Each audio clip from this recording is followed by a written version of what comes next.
একটি বিষয় ভাইরাল হয়েছে। আমাদের পাশের দেশ ভারতের একজন তামিলের নায়ক, সে মাথায় টুপি দিয়ে কি সুন্দরভাবে একটি ইফতার মাহফিলে হাজির হয়েছেন। আলহামদুলিল্লাহ, অনেকে বলতেছেন তামিলের নায়ক মুসলমান হয়েছেন, আলহামদুলিল্লাহ। এইভাবে ফেসবুকে পোস্ট করতেছেন, সবাই লেখালেখি করতেছেন, সোশ্যাল মিডিয়াতে খবরটা ভাইরাল হয়ে গেছে। তো তামিলের যে নায়ক মুসলমান হয়েছেন এই কথা বলে অনেকে প্রচার করতেছেন। মূলত তিনি একজন নায়ক, অভিনেতা। তিনি এখন রাজনীতির মাঠে রাজনীতি করবেন।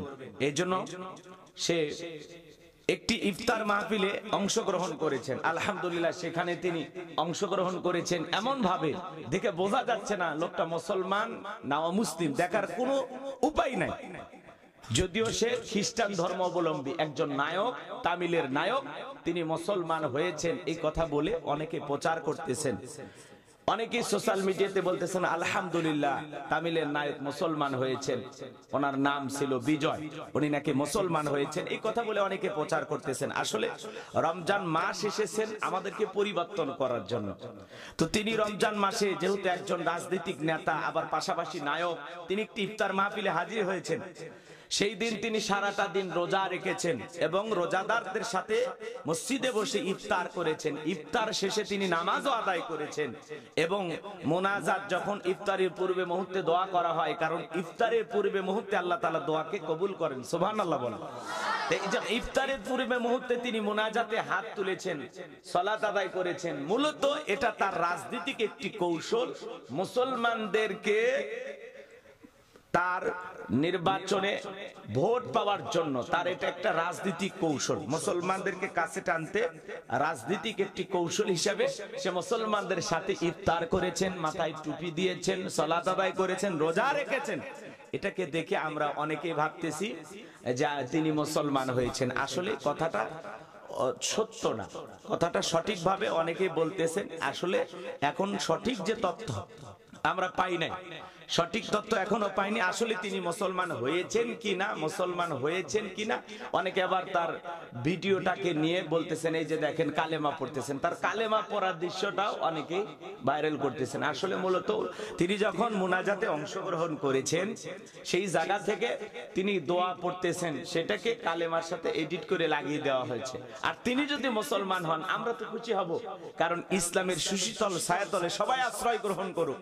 তিনি একজন খ্রিস্টান ধর্ম অবলম্বী, তিনি যদি কালেমা পড়ে মুসলমান হন, তার পূর্বের জীবনের সমস্ত গুনাহগুলোকে মাফ করে দেবেন কি?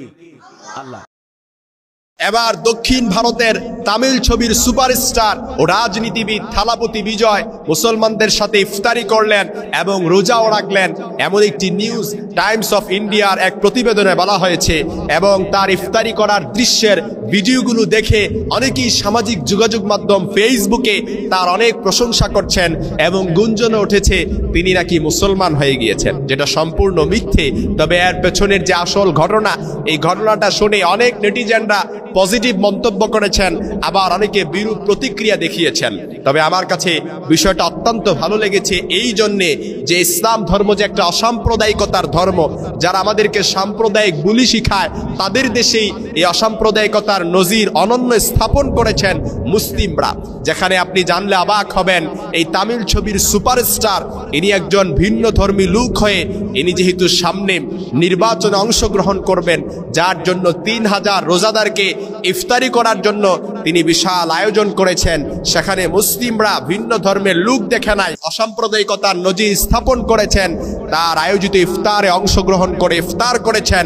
এমনই কি আমি দেখলাম ভিডিওর দৃশ্যগুলো যে তিনি মুসলমানদের সাথে কালেমা পড়ছেন এবং তাদের সাথে নামাজ আদায় করছেন, মোনাজাতও ধরেছেন। এই দৃশ্যটা দেখে এজন্যই আমার কাছে ভালো লেগেছে যে ইসলাম যে একটা অসাম্প্রদায়িকতার ধর্ম, এত সুন্দর ধর্ম, একজন ভিন্ন ধর্মী লোককেও ইসলামের মানুষগুলো মুসলিমরা কিভাবে অ্যাকসেপ্ট করে এর অনন্য স্থাপন করেছেন এই তামিল ছবির সুপারস্টার।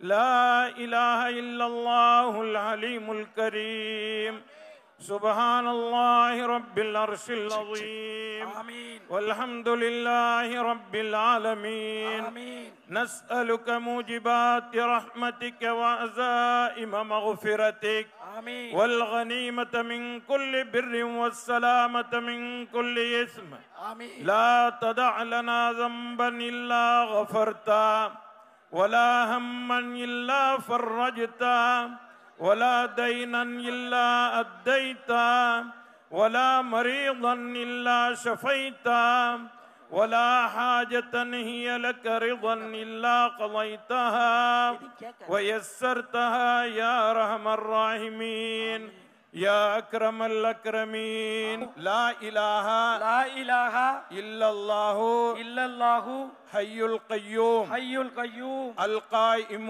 القائم على كل نفس على كل نفس بما كسبت بما كسبت உட்காருங்க لا إله لا إله إلا الله إلا الله محمد محمد رسول الله رسول الله اللهم اللهم صل على صل على محمد محمد وعلى وعلى آل آل محمد محمد وبارك وبارك وسلم وسلم عليه عليه ভারতের একজন অভিনেতা তিনি নাকি এক ইফতার মাহফিলে গিয়েছেন, ইফতার করতেছেন, আবার তিনি সালাতে দাঁড়িয়ে গেছেন, নামাজ আদায় করতেছেন, তিনি সারাদিন রোজাও রেখেছেন, কিন্তু লোকটা হলো হিন্দু। লোকটা কি? খুব জনপ্রিয় একজন অভিনেতা। তিনি হঠাৎ করে রোজা রাখলেন, নামাজ পড়লেন, ইফতার করলেন, সবাই সোশ্যাল মিডিয়াতে প্রচার করতেছে উনি ইসলাম ধর্ম গ্রহণ করেছেন। আলহামদুলিল্লাহ, আমরা তো আবেগে বাঙালি জাতি, খালি একটা পাইলেই হয় যে আলহামদুলিল্লাহ ইসলাম ধর্ম গ্রহণ করেছেন। এমনকি বাংলাদেশে যারা হিন্দুরাও রোজার পক্ষে, কথা কন না গা, এরা কিন্তু হিন্দুরা রোজার দিনে যায় না, কোনো দোকানে খায় না, এরাও চিন্তা করে মুসলমানদের দেশ, আমাদেরকে সম্মান দিতে হবে। তার মানে বোঝা গেল হিন্দুরাও রোজার পক্ষে। আপনারা গতকাল থেকে সোশ্যাল মিডিয়াতে আপনারা লক্ষ্য করে দেখেছেন ভারতের একজন অভিনেতা তিনি নাকি এক ইফতার মাহফিলে গিয়েছেন, ইফতার করতেছেন, আবার তিনি সালাতে দাঁড়িয়ে গেছেন, নামাজ আদায় করতেছেন, তিনি সারাদিন রোজাও রেখেছেন, কিন্তু লোকটা হলো হিন্দু। লোকটা কি? খুব জনপ্রিয় একজন অভিনেতা।